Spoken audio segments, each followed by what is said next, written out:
오늘 우리에게 주신 하나님의 말씀은 출애굽기 2장 16절에서 22절입니다.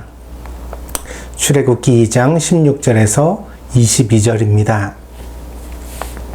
봉독하겠습니다. 미디안 제사장에게 7딸이 있었더니 그들이 와서 물을 길어 구유에 채우고 그들의 아버지의 양떼에게 먹이려 하는데 목자들이 와서 그들을 쫓는지라 모세가 일어나 그들을 도와 그 양떼에게 먹이니라. 그들이 그들의 아버지 르우엘에게 이를 때에 아버지가 이르되 너희가 오늘은 어찌하여 이같이 속히 돌아오느냐. 그들이 이르되 한 애굽 사람이 우리를 목자들의 손에서 건져내고 우리를 위하여 물을 길어 양떼에게 먹였나이다. 아버지가 딸들에게 이르되 그 사람이 어디에 있느냐. 너희가 어찌하여 그 사람을 버려두고 왔느냐. 그를 청하여 음식을 대접하라 하였더라. 모세가 그와 동거하기를 기뻐하매 그가 그의 딸 시보라를 모세에게 주었더니 그가 아들을 낳음에 모세가 그의 이름을 게르솜이라 하여 이르되 내가 타국에서 나그네가 되었음이라 하였더라. 아멘.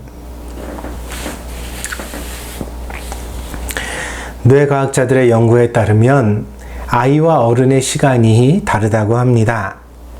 물론 물리적인 시간은 똑같습니다.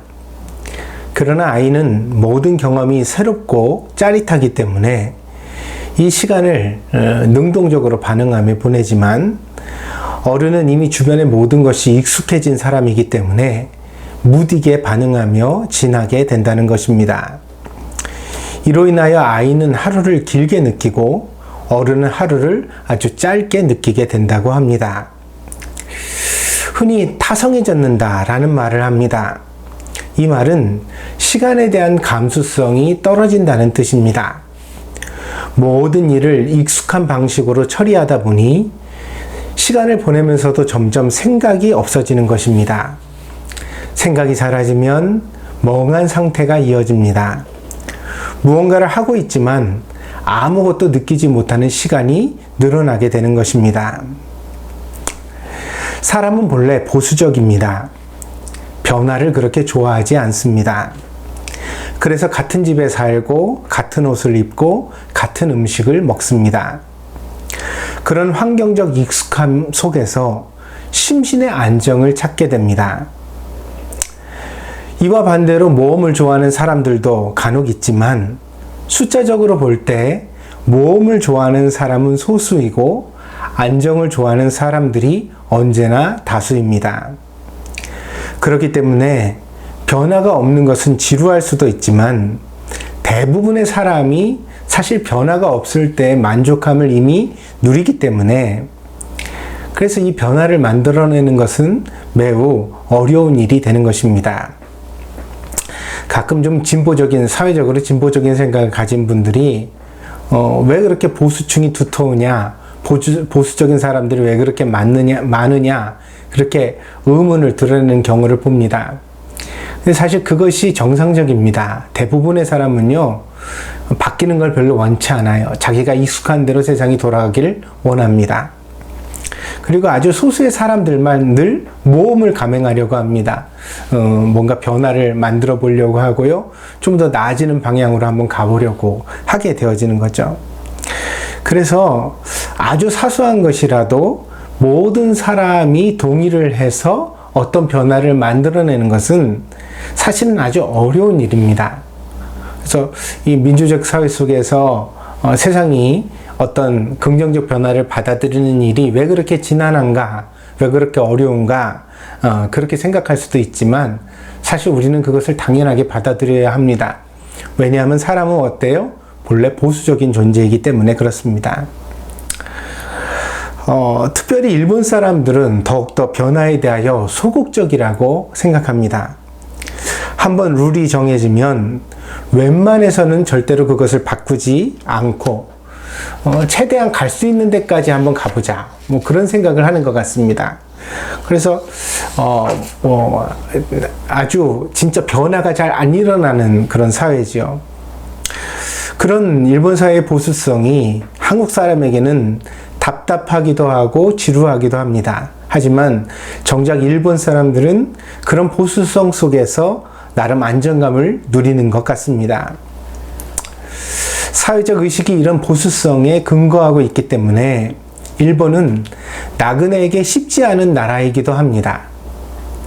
왜냐하면 대대로 만들어 놓은 일본 사람들의 룰이 있는데 그 룰이 밖에 있는 이방인의 눈으로 보면은 비합리적이거든요. 좀 바뀌었으면 좋겠어요. 그래가지고 좀 일단 바꾸면 어떨까 이런 이제 의견을 개진할 수 있는데, 그럴 때마다 이제 일본 사람들은 뭐라고 얘기를 하냐면 아무리 비합리적이라도 일본의 룰은 존중받아야 한다. 그렇게 이야기를 합니다. 그래서 아니 왜 이걸 바꾸면 당신들도 편할 텐데, 그리고 당신들한테도 이익이 될 텐데 왜 꼭 그렇게 하려고 하느냐, 안 바꾸려고만 하느냐, 이렇게 만약에 묻는다면 아주 간단한 대답이 돌아옵니다. 그게 뭐냐면 여기는 일본이기 때문이다. 그 한마디 속에서 일본과 비일본의 경계가 뚜렷하게 구분되어집니다. 그러다 보니까 이제 아무리 일본어를 잘 구사하고 아무리 일본 땅에 오래 살아도, 그리고 아무리 일본 사회에 깊이 뿌리를 내려도 어떠냐면 넘어설 수 없는 선이 있습니다. 일본은 일본인의 땅이고 일본에는 일본의 규범과 룰이 있다. 그래 네 마음대로 바꿀 수가 없다. 이거는 우리들이 알아서 해야 될 문제다. 그러니까 그 우리들이라는 범주에는 절대로 이방인을 넣어주지 않는 거죠. 그러니까 바깥에 있는 사람들은 늘 바깥에 두고 자기들의 그런 어떤 사회를 만들어 가려고 하는 경향이 나타나는 것 같습니다. 근데 이런 보수성, 더 나아가서는 이제 자기와 다른 민족, 다른 사람들에 대한 배타성은 일본에만 있는 것은 아닙니다. 이것을 오해하지 말았으면 합니다. 미국은 멕시코 사람들이 국경을 넘어오는 것을 막기 위하여 만리장성과 같은 거대한 담장을 그 국경에 세웠지요. 그러면서 하는 말이 이제 넘어오지 말라는 겁니다. 미국은 미국인의 땅이니까. 사실은 여태까지 수십 년, 100여 년의 세월 동안을 갖다가 미국인의 온갖 허드렛 일과 험한 일을 사실은 이 멕시칸 이민자들이 감당해 주었거든요. 근데 이제 와서 미국은 미국인의 땅이다. 그러면서 이제 넘어오지 말라. 그런 태도를 보이고 있습니다. 시리아가 내전 사태에 빠지면서 많은 난민이 대거 유럽에 들어가게 되었습니다.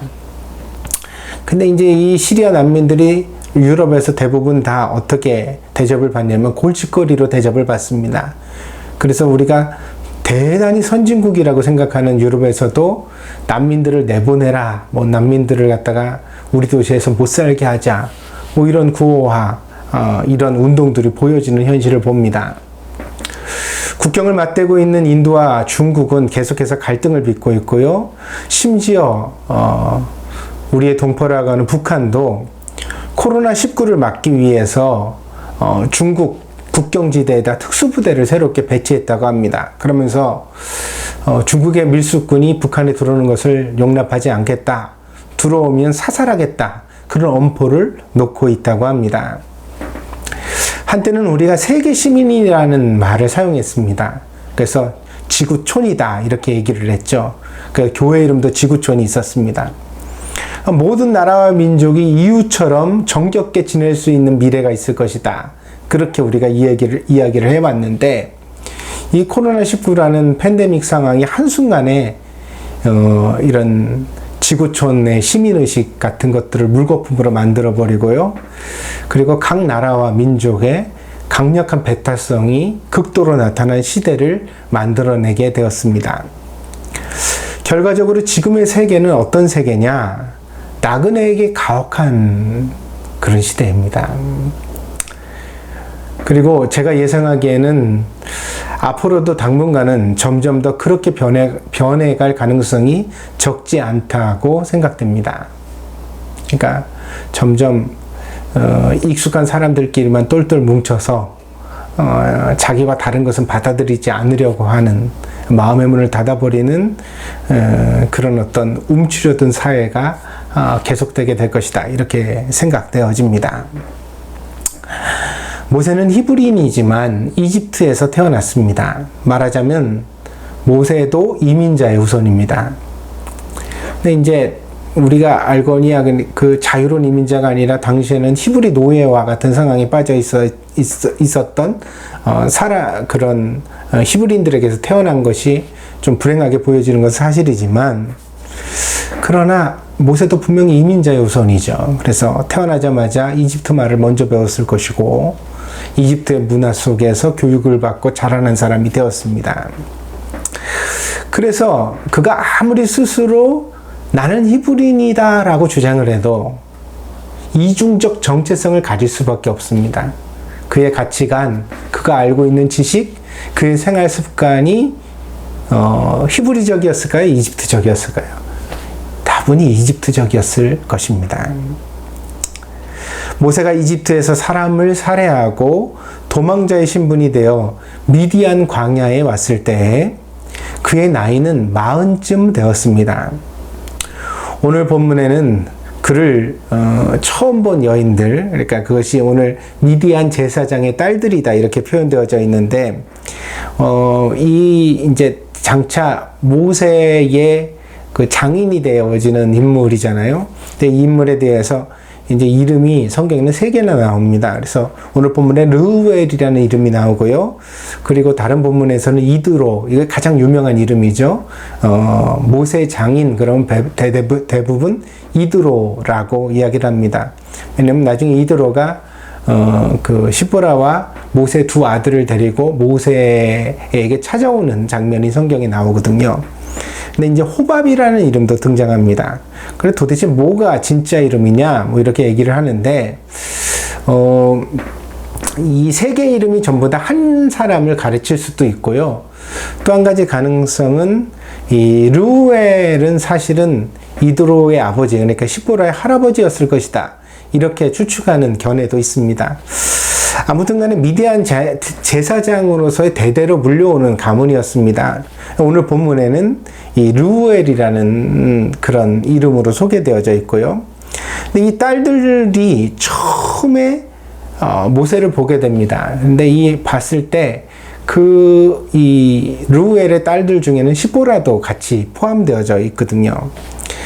근데 이제 이 시보라는 르우엘이라는 이 모세 장인은 특별한 인물인데, 왜 그러냐면 아들이 없었습니다. 딸만 있었는데, 그런데도 불구하고 목동 일을 했습니다. 그래서 가축을 갖다 치는 일을 했는데, 보통 이제 동물을 다루는 일은 여자가 감당하기 험한 일이거든요. 그러니까 딸들만 있으면 이걸 못했어야 되는데, 이 르우엘은 했다는 거죠. 딸들을 갖다 동원해서 이 일을 했다는 거죠. 말하자면 딸들을 카우보이처럼 키운 겁니다. 그러니까 이 일을 감당한 사람이 있었겠죠. 그게 이제 사실은 성경적으로 그 배경과 맥락을 보면 시보라였던 것 같습니다. 모세의 아내가 되어진 시보라가 여자로 태어났지만 사실은 자기 그 여자 형제들을 이끌고, 그러니까 자매들을 이끌고서 동물을 치는 일을 갖다 감당하는 그런 중심적 역할을 해내는 딸이었던 거죠. 근데 이제 여자가 남자들 사이에서 일을 하다 보니까 억울한 일을 많이 당합니다. 오늘 본문에서도 그 맥락이 나오는데, 이 르우엘이 딸들이 일찍 돌아오는 것을 보면서 어떻게 이렇게 일찍 오냐, 물을 먹이려면 한참 더 걸릴 텐데, 이렇게 이야기를 하는 장면이 나옵니다. 왜 그렇겠어요? 항상 남자들이 다 먹이고 나면 마지막에 해야 했기 때문에, 남자들이 양보해 주지 않아서 힘에 밀려서 나중에 이제 물을 먹이고 늦게서야 가축을 이끌고 오는 일이 반복되어졌던 거죠. 근데 이날은 어떤 일이 있었냐면, 도망자가 되어서 미디안 광야에 왔던 모세가 우물가에 딱 앉아 있는데 보니까 여자들이 먼저 왔는데도 가축을 물을 먹이지 못하는 거예요. 남자들에 치여서. 그러니까 모세가 탁 멋있게 나서가지고 우물에서 물을 길어서 이 여자들이 자기 그 가축을 먹일 수 있도록 도움을 주었던 겁니다. 그러니까 얼마나 이 여자들에게 호감을 주었겠어요. 그런데 이 이야기를 갖다가 이제 돌아와서 딸들이 아버지에게 합니다. 아버지에게 하는데 아마도 이때 시보라는 자기 아버지가 이런 이야기를 들으면 그 이야기의 주인공이 되어지는 사람을 그냥 보내지 않을 사람이라는 것을 알고 있었을 것입니다. 무슨 이야기냐면 각자가 성격이 있잖아요. 뭐 대접하기를 좋아한다거나 사람과 교제하는 걸 좋아하는 사람이 성향이 있는데 이도로는 신세진 것을 안 갚으면 못 참는 그런 선량한 사람이었던 거죠.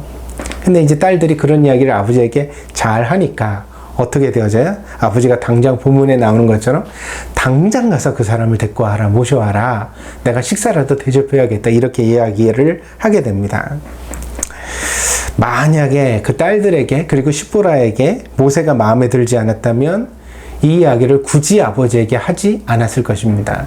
그럼 그냥 넘어갔겠죠.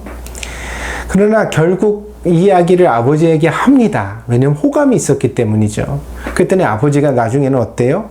이 남자를 사윗감으로 좀 찍어서 자기의 딸 시보라와 결혼을 시키려고 하고 이 결혼은 오늘 본문에 몇 줄로 묘사되어져 있는 것처럼 일사천리로 진행이 되어집니다. 그러니까 시보라도 모세가 마음에 들었던 거죠. 그런데 본문의 19절에는 이 르우엘의 딸들이 그리고 시보라가 모세를 처음 본 인상이 드러나 있습니다. 제가 19절을 한번 읽어보겠습니다. 그들이 이르되 한 애굽 사람이 우리를 목자들의 손에서 건져내고 우리를 위하여 물을 길어 양떼에게 먹였나이다. 이 한 사람이 누구예요? 바로 모세죠. 근데 모세를 뭐라고 표현했어요? 한 애굽 사람이 이렇게 표현했습니다. 모세가 아무리 자기의 핏줄을 강조해도 그의 모양이나 그의 매너는 어느 나라를 연상시켰냐면 이집트를 연상시켰다는 겁니다. 이집트 사람 같았어요, 모세는. 아니, 이집트 사람 같은 게 아니라 실제로 이집트 사람이었죠. 왜냐면 태어나길 거기서 태어났고 마음까지 거기서 자라났으니까. 더군다나 왕자의 교육을 받았으니까 얼마나 그 이집트의 매너가 그의 성품에 배어져 있었겠습니까? 그의 정신적 고향은 아브라함의 땅이라 할지라도 그의 물리적 고향은 이집트일 수밖에 없었다는 것입니다. 그것이 오늘 본문 속에 나타나 있는 모양입니다. 그가 미디안의 광야에서 목동으로 사는 동안 하나님은 이 모세에게 아들을 주시게 됩니다. 시보라와 결혼 생활에서 아들이 태어나죠. 성경은 모세에게 두 아들이 있었다고 기록하고 있습니다. 그런데 오늘 그 맏아들의 이름이 소개되어져 있습니다. 오늘 우리가 읽은 본문에요. 뭐라고 되어져 있죠? 게르솜입니다. 히브리인의 이름은 뜻을 지니고 있습니다.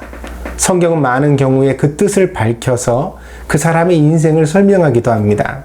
그래서 오늘 본문에도 게르솜의 뜻이 나옵니다. 22절입니다. 그가 아들을 낳음에 모세가 그의 이름을 게르솜이라 하여 이르되 내가 타국에서 나그네가 되었음이라 하였더라.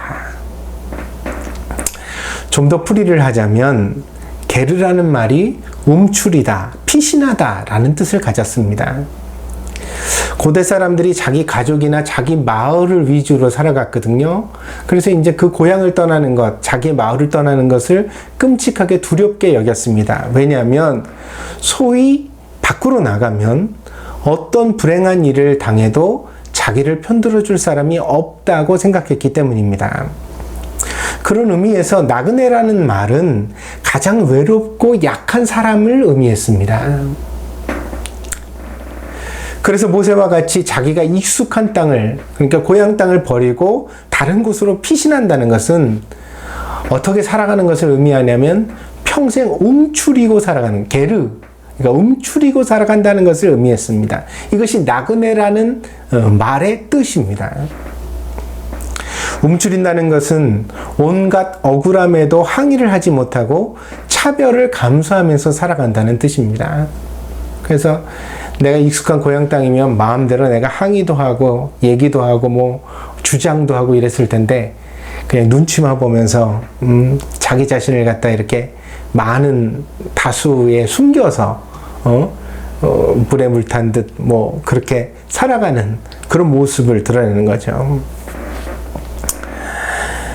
이렇게 살아야 했던 모세의 그 나그네 서름이 얼마나 컸던지, 이 모세가 미디안에서 첫 아들을 낳았을 때 그가 살아왔던 자기의 인생을 돌아보면서 그 회한 속에서 이름을 짓기를 뭐라고 지었어요? 게르솜이라고 지었다는 것입니다. 그래서 이 게르솜이라는 모세의 아들의 이름은 모세가 겪었던 인생의 서름, 외로움, 두려움, 막막함, 고통과 번민을 담아내고 있습니다.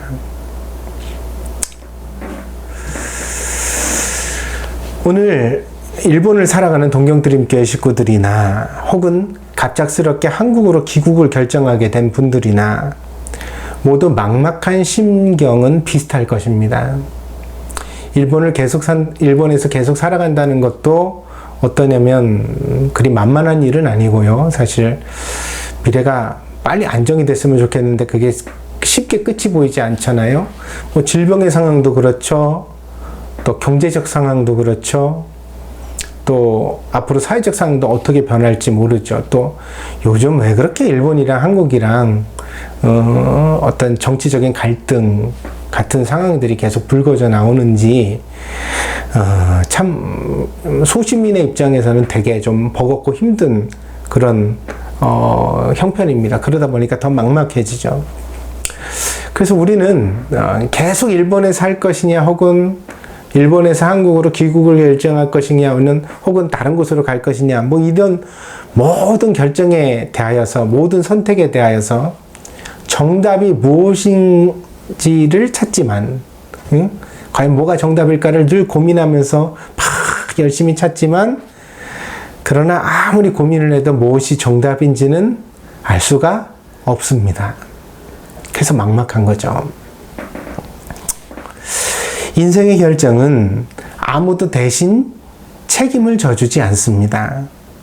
오로지 자신이 결정하고 자신이 책임을 져야 하는 것이 인생입니다.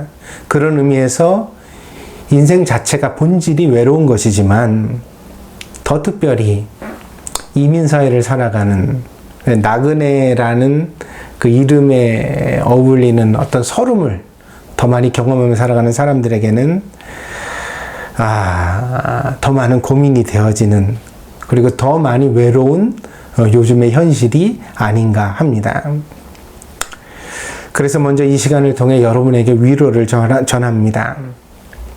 제가 한 가지 여러분에게 분명히 말씀드리고 싶은 것이 있는데 그것은 뭐냐면 여러분이 어떤 결정을 하든지 목사는 여러분 편이라는 것입니다.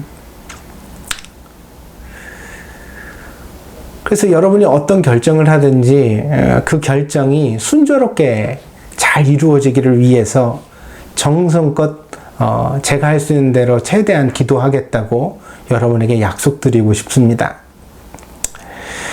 나에게 중요한 것은 교회의 간판이 아니라 바로 여러분 자신이기 때문입니다. 여러분이 좋은 그리스도인으로 사는 것이 제가 목사로 성공하는 것보다 훨씬 더 중요합니다. 제가 추측하기에 아마 예수님의 마음도 저와 크게 다르지 않을 것이라고 생각합니다.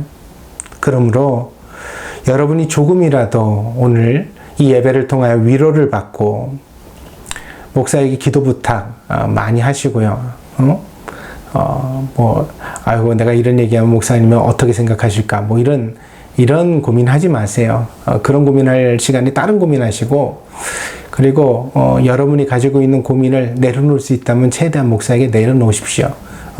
목사님 이것 좀 기도해 주세요. 저것 좀 기도해 주세요. 그게 저의 즐거움이고 보람이기도 합니다. 그리고 나서 그 다음엔 어떻게 해요? 여러분의 막막한 현실을 좀 더 용감하게 결정해 나가십시오. 여러분의 길을 걸어가십시오.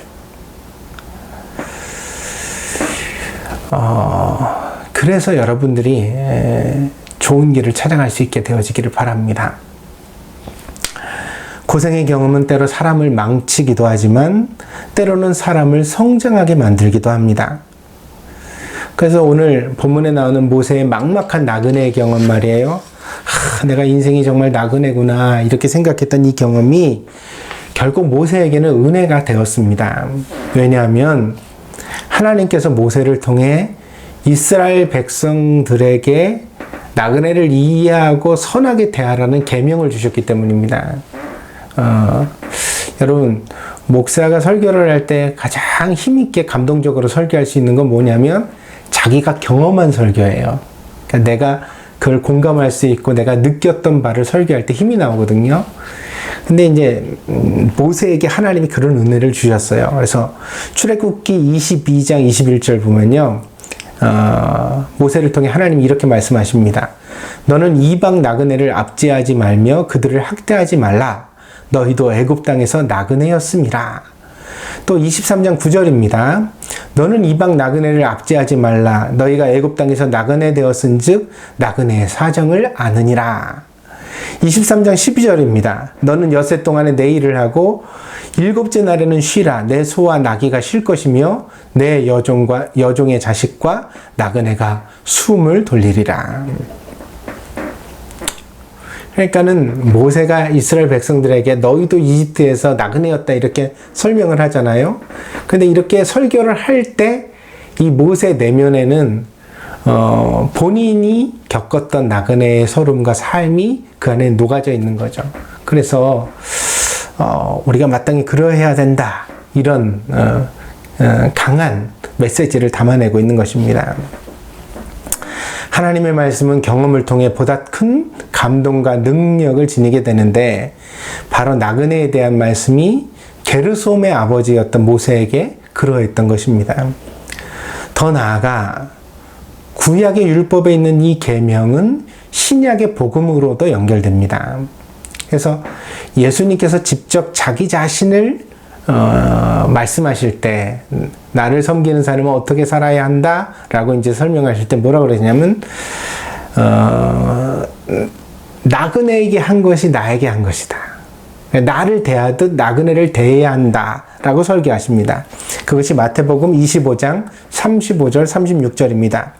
내가 줄일 때 너희가 먹을 것을 주었고 내가 목마를 때에 마시게 하였고 나그네 되었을 때에 영접하였고 헐벗었을 때 옷을 입혔고 병들었을 때 돌보았고 옥에 갇혔을 때 와서 보았느니라. 이게 이제 마지막 심판에서 주께서 하시는 말씀이거든요. 그러니까 내가 나그네 되었을 때 누가 나그네 된 거예요? 응? 그것은 우리가 살아가면서 나그네를 만나서 섬겼을 때 누구를 섬긴 거예요? 예수님을 섬긴 것이라는 거예요. 복음으로 이렇게 이제 나그네에 대한 섬김이 승화되어집니다. 또한 히브리서 11장은요, 믿음의 선진들을 열거하면서 신자의 신앙의 모범을 제시하는데, 거기도 보니까, 뭐라고 말하면, 신자는 세상을 나그네의 마음으로 살아야 된다. 이렇게 설명합니다. 그래서 히브리서 11장 13절, 14절입니다. 이 사람들은 다 믿음을 따라 죽었으며 약속을 받지 못하였으되, 믿음의 선진들이 믿음 안에서 살 때 꼭 세상에서 잘되고 형통하고, 행복을 누렸던 것은 아니라는 말이에요. 그래서 믿음을 따라 죽었지만 약속은 아직 받지 못했다 이렇게 설명하면서 그것들을 멀리서 보고 환영하며 또 땅에서는 외국인과 나그네임을 증언하였으니. 그래서 이 믿음의 사람이 땅에서는 어떻게 살았어요? 나그네로 살았다는 거예요. 그들이 이같이 말하는 것은 자기들의 본향 찾는 자임을 나타냅니다. 그래서 세상에서 나그네와 같은 태도로 살았던 믿음의 선진들은 뭘 반대로 나타내느냐면 이 세상에 속하지 않았다는 것. 하늘나라에 속한 사람임을 나타내는 삶의 태도로서 그렇게 살았다는 것입니다. 그래서 히브리서 11장에서 땅에서 나그네로 산다는 표현은요, 사도 바울의 편지에도 나와요. 사도 바울은 이것을 어떻게 표현했냐면요, 하늘나라의 시민권을 가진 사람으로서 이 땅을 산다 이렇게 표현합니다. 그래서 빌립보서 3장 20절입니다. 그러나 우리의 시민권은 하늘에 있는지라 거기로부터 구원하는 자 곧 주 예수 그리스도를 기다리노니. 우리는 땅에서 기다리는 삶을 산다는 거예요. 그런데 우리의 시민권은 어디 있어요? 하늘나라에 있어요. 그러면 우리가 하늘나라에 속했다면 이 땅에서는 우리가 누가 되는 거예요? 나그네가 되는 거예요. 그러니까 나그네와 같은 마음으로 세상을 살아가야 된다라는 것을 신자들에게 사도 바울이 설명하고 가르치고 있는 것입니다. 신자의 시민권이 하늘에 있다면 당연히 이 땅에서는 우리가 주인 될 수 없고 나그네일 수밖에 없습니다. 그런 점에서 우리가 조금 억울한 일을 당하거나 막막하게 되더라도 이상한 일은 아닙니다. 그래서 그것을 각오하고 그럼에도 불구하고 용감하게 살아가야 한다는 권면이 성경 속에 나타나고 있는 것입니다. 제가 오늘 이 설교를 준비하면서 여러분에 드리고 싶은 메시지는 그것입니다. 여러분, 우리에게 걱정이 없는 땅은 없습니다. 고향 돌아가면 다 해결되고 걱정 없이 살아갈 땅이 나를 기다리고 있을까요? 아니에요. 그렇지 않아요.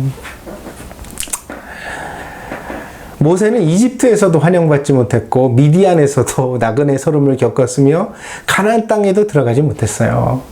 응? 왜 그런 삶을 하나님이 모세에게 허락하셨겠는가? 그건 모세의 시민권이 하늘나라에 있었기 때문입니다. 그러니까 그 천국을 갈망하는 마음을 가지고서 세상을 살아갈 때 우리는 나그네와 같은 태도로 세상을 살아가는 것입니다. 그런 면에서 그것이 한국이든 일본이든 그게 중요한 게 아닙니다. 어디서도 우리가 살아가는 삶에 완벽한 안식이 있을 것이라고 기대해서는 안 됩니다. 오죽했으면 자기 아들의 이름을 나그네, 게르솜이라고 지었을까요? 그러나 모세는 그 땅의 서름을 하늘의 소망으로 바꾸었습니다. 막막해. 근데 그렇다면 내가 이 막막한 세상을 어떻게 살아갈까 한숨을 쉰 게 아니라 그러니까 나는 하나님의 나라를 향하여 가야 된다. 이 헛된 세상에 뜻 두지 말고 마음 두지 말고 내가 정말 믿음 안에서 살아 하나님의 나라를 향하여 걸어가야 되겠구나. 비록 이 땅에서의 삶은 나그네였지만 주님의 나라에 그의 시민권이 있었던 것입니다. 그것이 모세가 살아갈 용기였고 삶의 목적이었습니다. 저와 여러분의 삶이 주님의 소유가 되기를 바랍니다. 그분의 말씀을 묵상하고 그분에게 기도하면서 아무도 가르쳐 줄 수 없는 인생의 길을 뚜벅뚜벅 걸어갈 수 있는 저와 여러분이 되어지길 바랍니다. 그러면 비록 당장은 막막하고 힘들어도 마침내 사명이 이루어지고 축복이 이루어지고 여러분의 인생이 하나님의 작품으로 완성될 때가 있을 줄 믿습니다. 그래서 사실 두려운 것은 막막한 미래가 아닙니다. 왜요? 미래는 항상 막막하거든요. 확실한 미래 같은 것은 없습니다. 확실한 미래가 어디 있겠어요? 그죠? 사람은 어떤 형편에서든지 살게 되어져 있습니다. 용기가 꺾이지 않는다면 말입니다. 그러면 우리는 어떤 어려움도 이겨낼 수 있습니다. 그래서 두려운 것은 우리가 주님을 향한 믿음을 포기하는 것. 세상과 타협하고 세상의 방법에 길들어서 주님의 음성이 더 들리지 않는 사람이 되어지는 것. 그럼 이제 하늘의 시민권이 무의미해지겠죠. 주님의 음성이 더 들리지 않는데 어떻게 우리가 하늘의 소망을 품겠습니까? 그럼 이제 땅이 전부인데 그 땅에서 우리는 헤매면서 막막해하면서 정처 없으면서 방향도 잡지 못하고 그렇게 살아가는 존재로 전락할 것입니다. 말하자면 속물이 되는 것입니다. 그러므로 나그네와 같은 당신이 오늘 명심해야 할 말씀이 여기 있습니다. 당신의 시민권은 하늘에 있습니다. 당신은 그 막막한 경험을 미천 삼아서 오늘 살아가는 현실의 이 어려움을 미천 삼아서 누군가의 서름을 이해하고 도와주고 섬기는 사람이 되어야 합니다. 당신의 삶은 하나님의 주권 가운데 있습니다. 당신이 복종해야 할 목소리는 사람의 목소리가 아니라 주님의 목소리입니다. 그러므로 주님 앞에 길을 구하는 여러분이 되어지기를 바랍니다. 주님의 음성을 듣기 위하여 마음을 잠잠히 하고 기다릴 줄 아는 성도가 되기를 바랍니다. 나그네 같은 막막한 인생길에서 외로운 당신을 붙잡아주고 인도하실 수 있는 분이 있다면 그분은 목자 되시는 예수님 뿐이라는 사실을 꼭 마음속에 명심하시기를 바랍니다. 그리고 그분의 손을 잡고 살아가는 것이야말로 우리가 더 이상 인생을 허비하지 않고 가치 있는 길을 걸어가는 유일한 길이 되어지는 것입니다. 오늘 이 사실을 우리가 다 마음에 명심하고서 이 어려운 시대 속에 주님의 음성 들어 그 음성 안에서 길을 찾는 그런 성도들이 되어지기를 바랍니다. 기도하겠습니다. 복되신 주님, 인생은 나그네 길과 같습니다. 모세가 자기 아들의 이름을 게르솜이라 지으며 한탄했던 것처럼 우리는 이 세상 어디에서도 인생의 참된 안식을 찾을 길이 없습니다. 오직 주님의 나라에서만이 우리는 참된 안식과 평안을 누릴 수 있습니다. 그러므로 오늘 우리가 마음의 하늘의 소망을 더 뚜렷이 두게 하여 주시고 주님의 음성 듣기를 갈망하는 성도들이 되게 하여 주시옵소서. 주님만이 목자가 되어 주시기를 원합니다. 주님이 인도하시는 길을 걸어가게 하시기를 원합니다. 주님과 함께 동행하는 인생이 되게 하여 주시고 그리하여 우리가 우리 뜻대로가 아니라 주님의 뜻대로 아름다운 인생을 완성하는 성도가 되게 하여 주시옵소서. 모세처럼 우리도 그렇게 은혜의 삶을 살게 하여 주시옵소서. 감사를 드리며 모든 말씀 예수님의 이름으로 기도하였습니다. 아멘.